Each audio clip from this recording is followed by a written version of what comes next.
What is it like to fly Korean Air? Well, I'm going to show you what it's like. So this right here, as you can see, I'm going down the tarmac and I'm approaching the Korean Air plane. Now this airplane that I'm going to be getting on is a 747 made by Boeing. So it requires a special boarding in order to get on it. They have the prestige class, they also have the first class, and then they have the economy class, which I'm sitting in the economy class. So you take this stroll down. It's quite a long stroll to get to it because, like I said, there is a special boarding gate that the 747 needs in order to board the plane. As you can see, look to the left, that is the 747. They have entry to get on through one gate, and they also have a prestige gate as well. I'm going to show you to the left.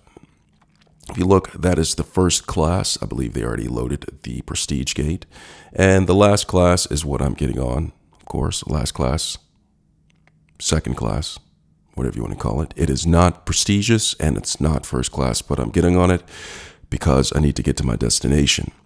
So I'm walking onto the tarmac and you can see I'm getting into the economy class. Right there are flight attendants waiting for me, ready to greet me and instruct me on to which lane that I need to get on.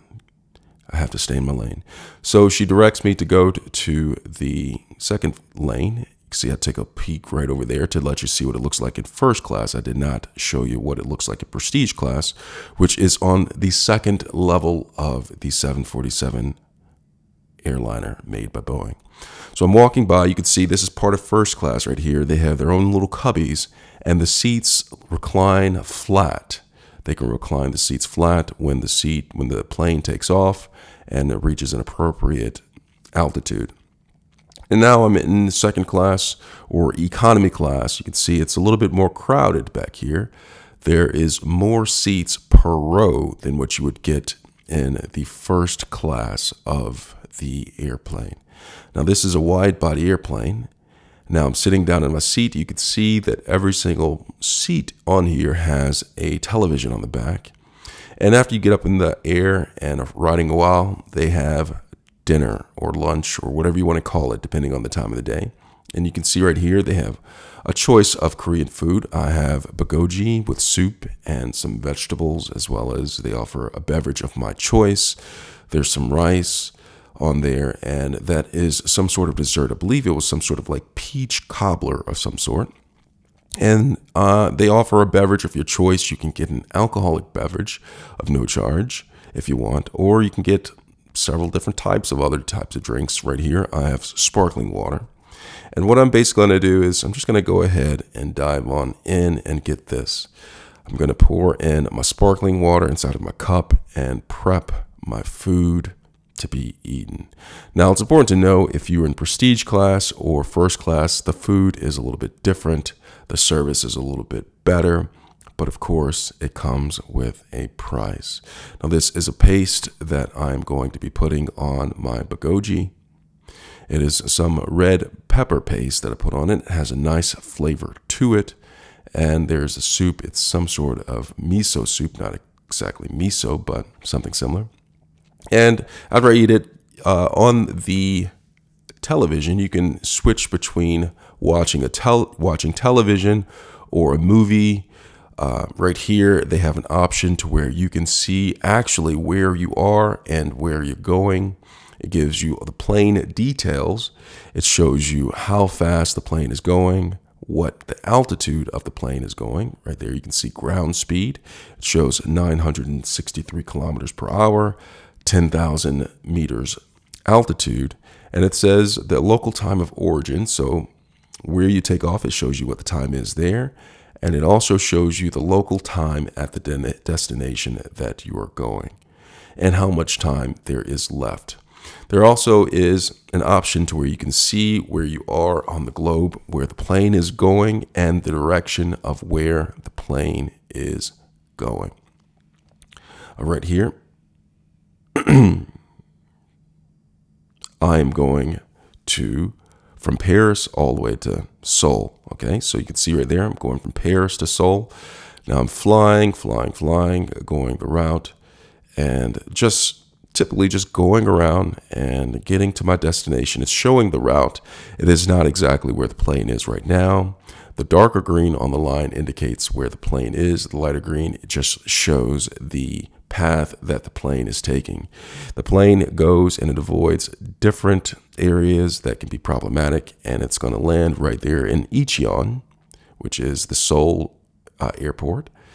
And one thing about the plane is that I need to talk about is the tray that comes out. Okay, so you have this tray that comes out. You can use that for working or putting your food on, and there is a controller.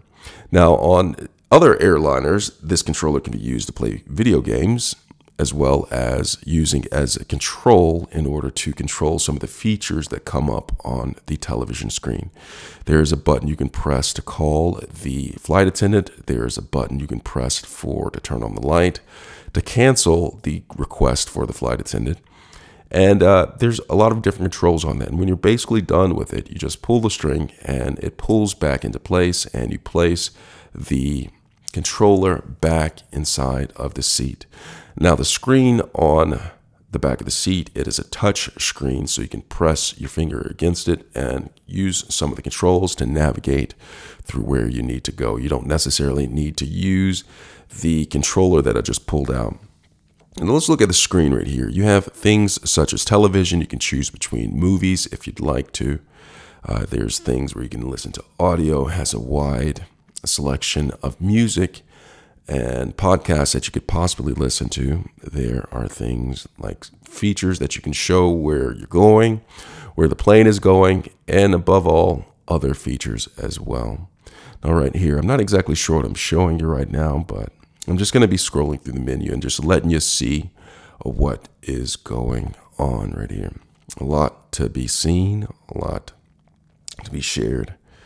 That's music, and what else is there?